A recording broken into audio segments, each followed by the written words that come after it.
Hola, hola a todos, me da mucho gusto saludarlos. Estamos en una edición más de Preguntas Incómodas con el Rabino Moisés Chicurel y me da mucho gusto saludarlo, Rabino. En esta ocasión vamos a hablar de sexualidad. ¿Qué le parece? Con muchísimo gusto, vamos a ver cómo nos va. Empezamos.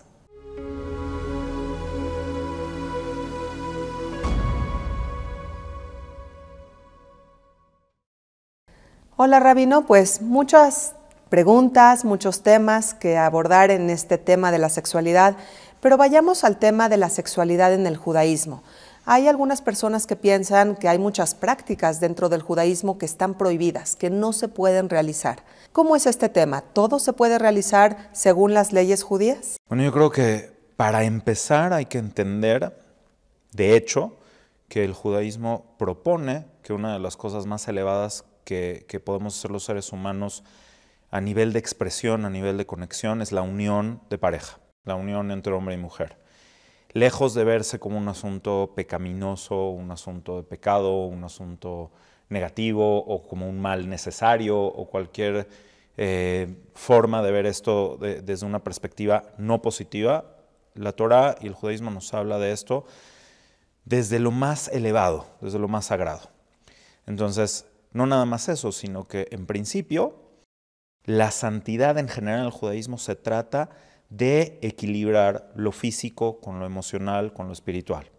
Entonces, ya desde el punto en el que se habla de sexualidad como tal, yo creo que esto fragmenta un poco la visión del judaísmo sobre el amor, las relaciones y también la sexualidad. O sea, tiene que ver con una integración y un crecimiento, donde la pareja pueda llegar realmente a tener una fusión en todos los sentidos. Y evidentemente también la parte física es extremadamente importante. Y no nada más está permitida, sino que es mitzvah, es obligatorio, dependiendo desde el punto de vista del hombre, dependiendo de cuáles sean las ocupaciones del hombre, cuáles sean las ocupaciones de la mujer, etcétera, etcétera. El hombre debe de procurar a su esposa y tratar de satisfacerla en todos los aspectos, no nada más en el físico, no nada más en el sexual, en el emocional, en la presencia, en realmente estar atento hacia su pareja. Entonces, dentro de este marco cabe la sexualidad, dentro de un marco de elevación espiritual, dentro de un marco de comunicación y no nada más dentro de un marco de la satisfacción física que muchas veces se desvirtúa en el hecho de sentir algo de manera personal, desde un punto de vista egoísta. Muchas veces la sexualidad se ve como la satisfacción de una necesidad, como la satisfacción del hambre o la necesidad de dormir o cualquier necesidad física. El ser humano elevado tiene que trascender eso. No se empieza necesariamente por ahí, pero ese es el objetivo, trascender y que sea una forma de expresión, de comunicación y de conexión dentro del marco de una fusión de dos seres que se convierten en uno solo. Ya si lo visualizamos así, entonces ya podemos empezar con todos los detalles técnicos de qué sí se puede, de qué no se puede, que hay muchísimos mitos. Yo creo que podemos ir resolviéndolos uno por donde quisieras empezar. De modo que dentro de una relación sexual todo está permitido siempre y cuando ambos estén de acuerdo, ¿cierto? Hay ciertas restricciones en cuanto a cuándo ciertas cosas, cuándo no ciertas cosas. También es diferente la visión halágica, legal, de la unión física y la visión cabalística. Ha predominado a veces la visión cabalística y eso es lo que también a veces genera ciertos mitos, aunque la mística o la cabalá no son obligaciones halágicas. Hay personas que ya se encuentran en una elevación espiritual tal que ciertas prácticas puede ser que no sean las más óptimas para esas personas. Pero de manera general, para no causar como confusión, hay que entender que básicamente mientras haya un entendimiento entre la pareja, siempre va a haber opiniones que sí permiten, cuando sea algo necesario, para poder hacer que una relación de pareja pueda florecer, que pueda tener plenitud. Entonces, si el enfoque es no satisfacerme a mí, sino llegar a tener una plenitud y una fusión total, sí uno puede basarse en las opiniones halajicas que van a permitir cualquier tipo de práctica sea consensuada. Y por otro lado, es bien importante aclarar que si no es consensuado, o sea, la halajá, la ley judía, aquí sí no estamos hablando de Kabbalah ni nada, la ley judía ve como algo terrible cualquier tipo de práctica forzada, sobre todo del hombre hacia la mujer. Si el hombre en alguna situación no se siente pleno, no está en un equilibrio o no puede realmente estar presente físicamente con su pareja, entonces casi tiene que pedir una disculpa, ¿sí? O sea, pero del otro lado, si la mujer se siente incómoda con cualquier práctica o se siente incómoda con cualquier situación y el hombre llega a forzar, ya ni se diga físicamente, emocionalmente, moralmente, a su pareja, es gravísimo, gravísimo. Entonces siempre tiene que haber un consenso. Y ya en los recovecos halágicos de qué práctica en particular sí o qué práctica en particular no, podemos asumir que sí son válidas las opiniones que te lo van a permitir si realmente es necesario para hacer que la pareja pueda florecer y tener plenitud. De modo que en el judaísmo las relaciones sexuales no están únicamente destinadas a la procreación. De hecho, existe la obligación hacia el hombre de que debe de satisfacer a la mujer y debe de satisfacerla incluso cuando ella ya no está en una edad en donde puede tener hijos. Entonces, ¿cómo se puede plantear y comprobar esta obligación que existe del hombre hacia la mujer? Ok, bueno, la Torah lo establece explícitamente, es de estas mitzvot que no te tienes que ir a un libro extra, no tienes que ir a ver el Talmud o la Mishnah o la Halajá. La Torah es muy clara en el hecho de que el hombre tiene 3 obligaciones con respecto a su esposa: She'er, Kesut y Oná. She'er se refiere a la manutención en cuanto al vestido, a la alimentación. She'er y Kesut, al vestido, alimentación, hogar, que las necesidades básicas de su esposa estén cubiertas. Y Oná, ¿sí? She'erá, Kesutá, Veonatá, lo Igrá. No debe de faltarle a una mujer ninguna de estas 3 cosas. Oná es la presencia física, son las relaciones. Y no está relacionado y no está vinculado para nada con la procreación. O sea, eso es un mito absoluto. No tiene nada que ver con la procreación. De hecho, desde el punto de vista cabalístico, a lo que nosotros le llamamos zivugim, que son uniones que generan almas y que generan trascendencia de almas, no tiene ni siquiera que ver con si hay una gestación material física de un bebé. Siempre que hay una unión, se están haciendo tikkunim, desde el punto de vista cabalístico, de almas. O sea que no necesariamente tiene que pasar eso en lo material, en lo físico. Entonces, no hay ningún vínculo y al contrario, yo creo que la Torah tiene ciertas prácticas, pautas que ayudan a que las parejas, aunque tengan 20, 30, 40 años de casados, aunque sean mayores, aunque no sean tan jóvenes, sigan sintiendo una atracción, sigan sintiendo una atracción mutua que haga que la vida, incluso a nivel físico-sexual, sea mucho más placentera y duradera a largo plazo. Y eso tiene que ver con las restricciones. O sea, justo lo contrario de lo que uno puede pensar. Cuando hay restricciones, cuando hay límites, cuando hay un sentido de qué hacer y cómo hacerlo, entonces eso te va dando mayor durabilidad y mayor expectativa a las cosas, no dar las cosas por hecho. Y ahí es donde entran ciertas restricciones en cuanto a cómo, cuándo, en qué manera, de qué forma, que quizás vale la pena entrar un poquito a eso. Sí, claro, por supuesto. Hablemos de las restricciones primero del cuándo. Una pareja que cumple las leyes judías en temas sexuales no puede tener relaciones sexuales todos los días del mes. ¿Cómo funciona esto? Ok, entonces tiene que ver esto con, a mí me gusta explicar esto con entender la realidad tanto física como espiritual y emocional de la mujer. No es de que el hombre y la mujer tengan una diferencia en cuanto a su pureza o a su impureza, eso también es un poco mítico. Los hombres pueden ser zabim, tal cual como las mujeres pueden ser zabot, es decir, cuando la mujer regla, cuando una mujer tiene su periodo menstrual, entonces la idea es de que espiritualmente no hay una situación óptima para una unión, tanto por lo emocional, tanto por lo físico, tanto por lo espiritual. Entonces, a este estado se le llama en hebreo tumá, que comúnmente se traduce como impureza. No es una suciedad ni es una impureza en el sentido de la palabra en español, de que hay algo que está mal ahí. no es eso.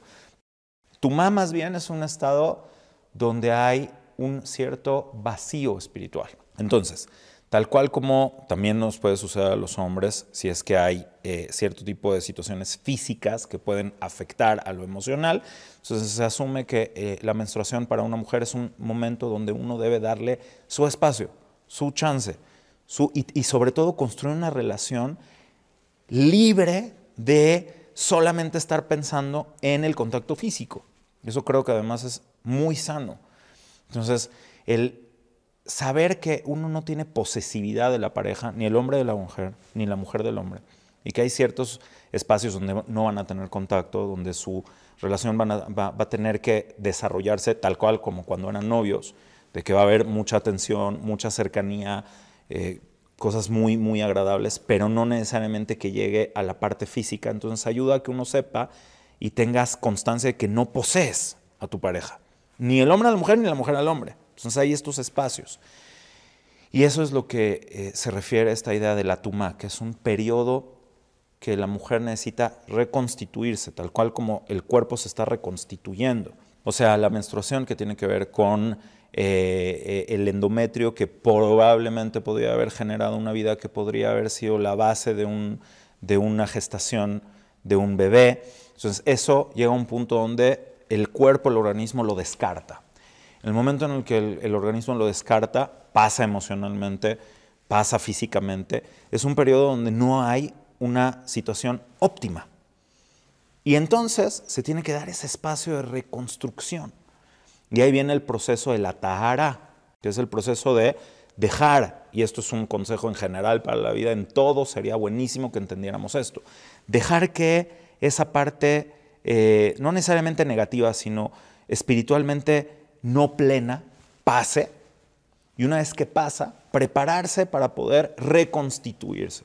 Entonces, por eso hay un periodo donde se hace una cosa que se llama EFSEC, que se corta con lo negativo, se corta con lo no constructivo, se cuentan 7 días, porque el número 7 tiene que ver con todo lo que es físico, con todo lo que es material, se cuentan 7 días de pureza y después uno ya está completamente listo para poder volver a tener una plenitud en una relación.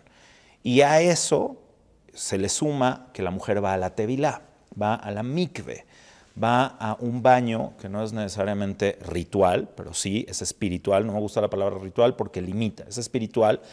Y, por ejemplo, aquí en México existen mikvaot espectaculares, súper limpias, que le dan honor a la mujer. Nosotros en nuestra comunidad tenemos una tevilá que de verdad se hizo desde el momento en el que la remodelamos. Ya existía una tevilá muy bonita, nosotros la rehicimos para que las mujeres entren ahí y se sienten realmente con el kavod, con el honor que merecen, que les guste estar ahí, que sea un momento de reflexión, que sea un momento de pensar en todas las cosas buenas que implican un periodo más de constitución y de unión y que puedan recuperar su espiritualidad al máximo. Eso es un renacer. La mikve, tanto hombres como mujeres, entramos a la mikve, a esta agua pura, a esta agua que viene de lluvias, la lluvia que es la naturaleza, la bondad, lo natural, lo puro, que llega a un lugar donde se contiene y después de ahí se va.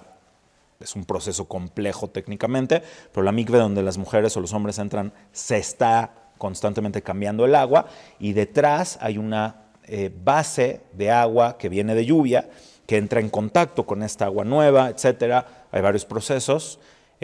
Algún día con mucho gusto se los muestro técnicamente cómo funciona, pero la idea es de que puedas renacer.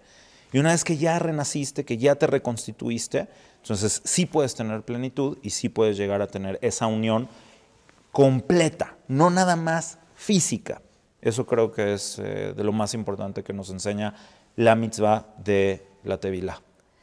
Rabino, hablemos específicamente de este día, en donde la mujer ya contó 7 días, en donde ya no hay ningún tipo de sangrado en su periodo, y entonces acude a la tevilá. Hablaba usted que es agua de lluvia. ¿Cómo debe de ingresar? Me parece que hay pues ciertos requisitos que tiene que cumplir la mujer para poder ingresar a esta agua, y entonces supongo que esa misma noche ya puede tener relaciones sexuales con su esposo. Sí. ¿Cómo funciona este día? Entonces, técnicamente, después de haber hecho el conteo como debe de haber sido, el último día, pues sí hay una preparación. Ahora esto es muy bonito porque la pareja va sabiendo, ¿no?, que falta un día, que faltan 2 días, que no sé qué. Entonces también de parte del hombre tiene que haber esta parte de iniciativa, de generar algo que sea especial, porque es algo que es esperado, es algo que hay una expectativa que se dé. Entonces la mujer, después de que se pone el sol, después de que salen las estrellas, después de que termina el último día del conteo, entonces va a ir, en caso necesario, hay situaciones donde una mujer puede ir incluso antes de que se ponga el sol, pero vamos a hablar de lo normal. Entonces, después de que ya se puso el sol, después de que ya salieron las estrellas, la mujer va a la tevilá. Es un lugar donde va a haber mucha privacidad, donde idealmente nadie se cruza con nadie, nadie ve a nadie. Se bañan, se preparan para que no tengan nada en su cuerpo que impida que haya contacto con el agua, ¿no? Si hay un parche hay que quitarlo, si hay cosas que pueden impedir el contacto con el agua, lentes de contacto hay que quitárselos, aunque los lentes no entran como tal en contacto con el agua, pero debe de ser posible que entrasen en contacto con el agua. Entonces, quitarse lentes de contacto, prótesis dentales o cualquier cosa que estuviera impidiendo que estuviera algo extra en el cuerpo. Entonces, ya que estamos completamente seguros de que no hay nada sobre ella, entonces entra a la tevilá, después de ya haberse duchado. Según la costumbre ashkenazí, además es importante meterse en una tina durante más o menos media hora o algo así, cepillarse muy bien, hay que cepillarse muy bien el pelo para que no haya cabellos que estén ahí, que no estén, o sea, que se hayan quedado, pero que ya no estén conectados al cuerpo. Entonces existe todo este cepillado, y creo que también es algo muy meditativo, estar pensando todo el tiempo en tu ser, estar pensando en tu cuerpo, entonces estar pensando en que estés completamente preparado o preparada por dentro o por fuera. Entonces ya te hace consciente de esta renovación. Esas son las cosas técnicas que hay que hacer antes. Y después, como tú bien lo dices, es una gran mitzvah, después de la noche de la tevilá, que haya una unión física, si así es lo óptimo y si así se desea, y que realmente debe de ser así, si es que es lo normal, que exista esta atracción y esta expectativa de sí llegar a esa unión. Obviamente no es recomendable simplemente llegar y a lo que van. O sea, no, es importante, porque también es muy, muy, muy importante.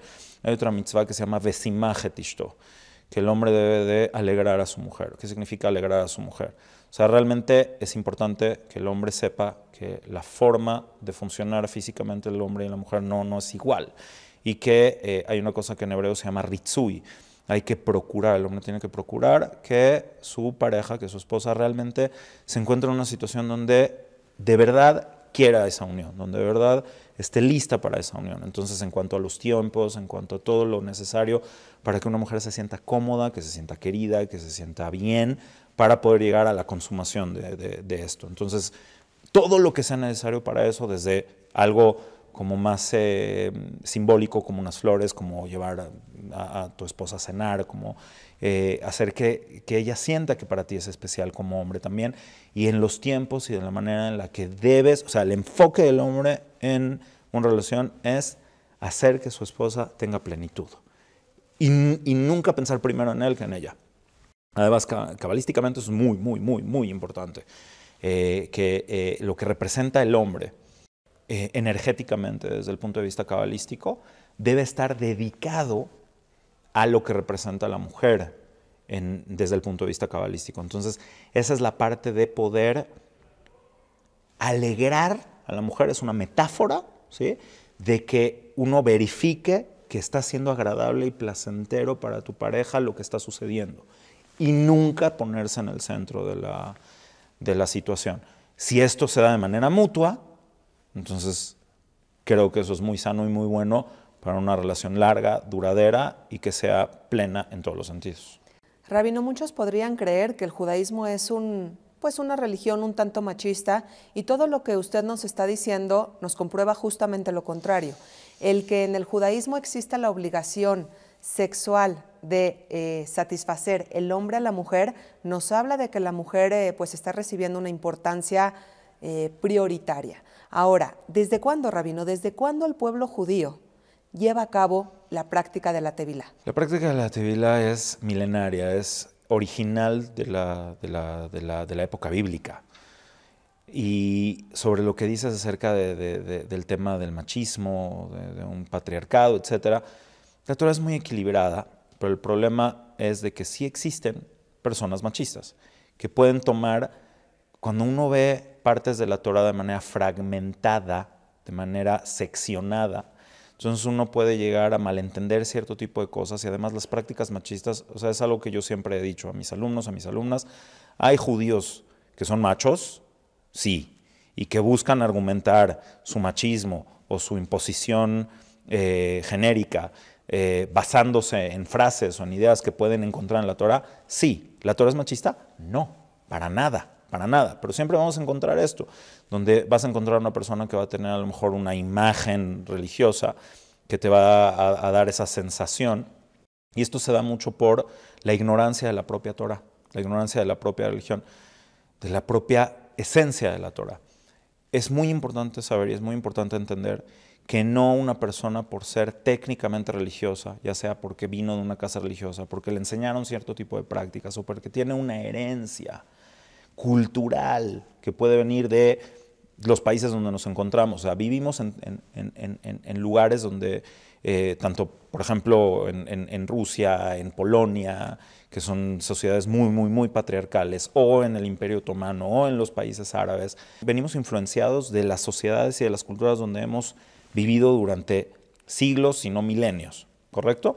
Y entonces muchas veces solamente asumimos que las prácticas y no nada más de la sexualidad, de todo lo que hay, es simplemente como nos lo dijeron, como nos lo contaron, o con los mitos que hay por todos lados que nos están diciendo y nadie los refuta o nadie los aclara. Y entonces llega un punto donde se instaura una sociedad patriarcal, machista, en un lugar donde tiene que haber matriarcado y tiene que haber patriarcado. O sea, el judaísmo lo determina la mujer. ¿Quién es judío y quién no es judío? Depende de quién es su madre, no de quién es su padre. Pero hay muchos aspectos que están determinados también, si es Cohen, si es Leví o si es Israel, por el padre. Entonces es un ejemplo de lo que hay situaciones que dependen de la mujer, hay situaciones que dependen del hombre, y todo esto marca un equilibrio. La ignorancia es lo que genera los desequilibrios, en cualquier sentido. Entonces, ahí una nueva vez la invitación a que podamos realmente estudiar, realmente ir a las fuentes, realmente profundizar y no dejarse llevar por... o sea, yo invito a todas las personas que nos escuchen, que me escuchen a mí, que lo que sea, cotejen, vean, a ver si es cierto, quién sabe si yo les estoy dorando la píldora ahorita, ¿no? O sea, vean, profundicen, chequen, y eso es lo que vas a encontrar. O sea, hoy en día hay mucha oferta de conocimiento, alguna muy barata, alguna muy superficial, y otras que son realmente valiosas. Vivimos en la época del conocimiento, entonces vayamos a conocer lo que realmente es. Entonces, la mitzvah de la tevilá desde la época bíblica existe.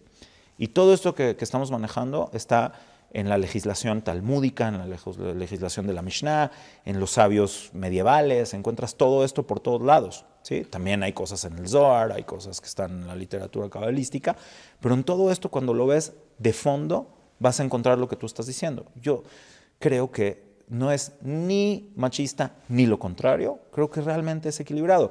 Estamos hablando de un asunto biológico. O sea, esta mitzvah de estar enfocado en que tu pareja, en la parte del hombre, que la pareja pueda realmente estar en plenitud y tener esa simja, esa alegría, es simplemente porque es un asunto biológico, porque los tiempos de función son diferentes en el cuerpo, en el cerebro, en todo. Es diferente, y lo que significa en el sentido masculino, en el sentido femenino, la unión también puede ser una metáfora muy diferente de cosas que cada quien debe lograr entender. Y entonces es simple. La Torah te dice, ok, esto no es un asunto mecánico. No es ni un asunto mecánico, ni es un asunto reproductivo. Es la mayor capacidad de expresar sentimientos y de expresar lo que realmente significa uno para el otro y lo que realmente pueden transmitirse el uno al otro. Entonces, el enfoque tiene que estar en el lugar correcto. Resulta, Rabino, que el tema más sorprendente quizá aquí es que después de los 7 días que ya lleva la mujer sin tener ningún tipo de menstruación, pues es cuando acude a la tevilá. Y esto pues lleva practicándose milenios en el pueblo judío. Pero resulta que estos días son los más fértiles en cuestiones reproductivas, un tema que no se sabía hace tanto tiempo. ¿Es esto casualidad? ¿Es esto una sabiduría del judaísmo que sorprende? ¿Cómo lo respondemos? Bueno, aparentemente el patrón del mundo sabe también cómo funcionan los cuerpos que él creó. Y entonces resulta que los días más fértiles para poder tener un hijo, para poder tener un bebé, también se dan en los momentos en los cuales la mujer va a ir a la tevilá. Nada más aquí hay que hacer una observación muy importante. Bíblicamente existe Zabá, Zabá Gedolá, existe Nidá. Son 3 tipos diferentes de situaciones que no necesariamente son de menstruación, también son de periodos irregulares, etc. Hoy en día todo esto está unificado, ¿sí? Benot Israel kiblu al atzman sheafilu root tipat dam kehardal yoshbot alav shiv'a. Esa es una frase que significa que las mujeres de Israel, por su propia decisión, tomaron la iniciativa de que cualquier tipo de tema que tenga que ver con la regla, ya sea regular o irregular, ya sea que tenga que ver con la menstruación como tal o no, lo van a manejar como si fuera el tema más severo, para que no haya ningún tipo de confusión. Pero durante muchos siglos, durante mucho tiempo, había mujeres que podrían no tener que contar 7 días. Shomeret yom keneged yom. Depende de cuántos días regló, también podría cuidar menos de 7 días. Esto no sucede aquí hoy en día, pero como estamos desmitificando, es importante hacerlo notar y es importante que desde hace también milenios se estandarizó. Es un asunto que se estandarizó porque pues no se tenía ni el conocimiento popular de esto, ni era algo que todas las mujeres supieran o que todos los rabinos pudieran establecer quién sí, quién no. También es un asunto que al estandarizarse simplemente se facilita. Y también llegamos al punto, como lo que tú estás diciendo, de que en todos los casos se genera mayor fertilidad en el momento en el que se genera la unión. Y por supuesto que eso es sabiduría de lo más elevado, del entendimiento del cuerpo humano. Y quien quiera ver en eso una casualidad, bueno, pues podemos ver casualidades en todo, pero para mí sí es algo que es sorprendente, maravilloso, que te habla de que la Torah está diseñada por quien creó el cuerpo. Es una maravilla, sorprende mucho esta información, el que el pueblo judío, la mujer judía tenga relaciones con su pareja en los días más fértiles, cuando nadie sabía sobre fertilidad hace milenios, sorprende muchísimo. Y uno de los tesoros de la Tevilá, como usted lo mencionó, es el fomentar el deseo y la comunicación. Todas estas noches que a lo mejor no hay una distancia sexual entre la pareja, hay un acercamiento comunicativo, correcto, verbal, correcto, y ese tiene mucho valor. Correcto, es muy, muy importante. Y también es importante desmitificar lo que sucede tal cual en el momento de una unión. Hablemos un poquito del mito de la sábana, ¿no? Explíquelo de la sábana, por favor, a más detalle. Está este mito, pues yo creo que es el mito, que podríamos decir por antonomasia del judaísmo, de que los judíos religiosos tienen una unión física a través de una sábana, o que ponen una sábana entre ellos dos, para poder relacionarse. O sea, como si el cuerpo fuera algo negativo, como no tener contacto, como no. Entonces, eso lo quiero aclarar en esta ocasión, aprovechando el momento, que según la visión cabalística, ¿sí?, la unión máxima se da en la noche de la Tevilá. Estábamos hablando de esa unión.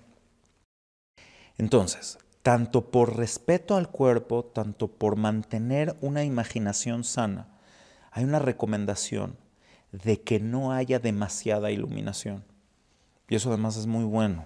Eso lo podemos platicar con gente que sabe del tema emocional y del tema psicológico. O sea, dejar ciertas cosas a la imaginación es muy sano. O sea, debe haber una iluminación, ya sea o muy, muy tenue o de preferencia que no haya iluminación. Y en el momento de culminar la relación, según la Kabbalah, no es un tema lágico, no es un tema obligatorio, es un tema cabalístico, que sí está en la halajá, pero surge de un tema cabalístico. Y solamente en este momento, lo recomendable, y es solamente al final, para generar mayor intimidad, para generar mayor concentración, es bueno que los dos estén tapados. De ahí salió la sábana, ¿se entiende? Claro. No que se divida entre uno y otro, claro, sino que estén tapados. Muy diferente. Eso no tiene nada que ver, sino es para que haya mayor intimidad. Eso por un lado. Y por otro lado también hay que entender que las realidades que nosotros vivimos no eran las realidades que vivía la gente hace siglos. O sea, desde un punto de vista histórico, a lo mejor había familias que vivían con sus hijos y así, en un cuartito. O sea, podían a lo mejor vivir 7 personas en un cuarto. A lo mejor están dormidos por allá, a lo mejor están dormidos por acá. Entonces, por eso la recomendación alágica, y no nada más la recomendación, la obligación alágica de que esto tiene que ser algo íntimo. Entonces, a lo mejor tenían que poner algo para dividir, a lo mejor tenían que esperar en un momento donde el resto, o sea, que los hijos estén dormidos, que no sé qué. O sea, no podían ir a su cuarto. No había su cuarto. No existía eso, no es de su cuarto. Entonces, también el tema de la sábana es, imagínense que un bebé, un niñito o lo que sea, ¿sí? De repente, entonces le dio hambre o de repente tuvo una pesadilla, ¿no? Y abre la sábana y no están tapados. Entonces hay que entender las realidades para poder entender los contextos de donde surgen las cosas. Hay que ir a las fuentes, hay que saber de dónde surgen las cosas. Y esto tiene que ver cero con división, al contrario, también según la Kabbalah tiene que haber contacto cuerpo a cuerpo. Es súper importante que haya contacto cuerpo a cuerpo porque también ese contacto genera esa intimidad que se expande mucho más allá del momento de la unión física. Es una intimidad que se genera y que deja una huella que va sumándose a todo un asunto emocional que consolida una pareja. Entonces, por supuesto que tiene que haber una unión como tal al 100%. Rabino, gracias. Gracias por toda la información. Son muchos temas los que estamos aclarando hoy. El mito de la sábana es completamente falso. El hombre está obligado a satisfacer a la mujer sexualmente. Una pareja judía no debe de tener relaciones sexuales todos los días del mes con el objetivo de fomentar el deseo y de fomentar la comunicación verbal. Así es. Está lleno de información muy interesante. ¿Hay algo más que quiera agregar antes de terminar? Bueno, yo sí creo que es muy importante terminar quizás con esto.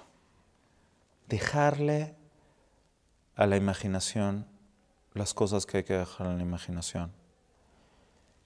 Poder respetarnos nuestra mente, respetar nuestro cuerpo, respetarnos a nosotros mismos, a nuestra pareja y por supuesto a todo el mundo, no devaluando la intimidad, no devaluándola a un asunto de mercado, no devaluándola a un asunto de llevarla con el afán a veces con el afán de liberación, ¿sí? Lo que estamos haciendo es degradar o denigrar a nuestra parte íntima, que por eso es íntima, porque es para ti o solamente para ti, tu pareja, o para tu núcleo más cercano, dejarle esa parte al amor. Y no, o sea, entender que hay una parte que se llama sexualidad y es bueno desmitificarlo y por eso me atrevo en este espacio a quizás ser un poquito más explícito de lo que a mí me gustaría, por eso son preguntas incómodas, no, todo esto sería muy cómodo, porque es necesario desmitificar. Pero una vez que logramos entender y desmitificar, dejarle a esa parte, no es prohibido, no es prohibido, no es tabú, no es nada de eso, pero también dejarle un espacio de intimidad que no sea todo absolutamente explícito, para que entonces esa parte tuya como ser humano que tiene que ver con lo metafórico, la sexualidad es muy metafórica, el lenguaje no verbal es el lenguaje más importante que tenemos, y al momento de degradar todo a un asunto de mercado, a un asunto de venta, a un asunto con la supuesta liberación de la mujer o la supuesta liberación de la pareja, yo creo que sí se está devaluando esa intimidad y todo que sea en equilibrio. Ni mito, ni algo de lo cual no se pueda hablar, ni algo de lo que no, o sea, de lo que tienes que hablar con tus hijos, que tienes que desarrollar con tus hijos, que tiene que haber una educación al respecto, pero tampoco algo que sea como si fueran pepitas que no tienen ningún valor. Eso creo que sería con lo cual yo quisiera terminar, dejar esos 3 puntos suspensivos en la vida, en esta parte de la vida, de verdad, al final es muy sano y es muy bueno. Hay mucho para reflexionar después de esta entrevista. Muchísimas gracias, Rabino. A ti. Gracias a todos por acompañarnos. El Rabino Moisés Chicurel, siempre explicando todo de la mejor manera. Y ahora sí fue incómodo. Gracias. Un abrazo para todos.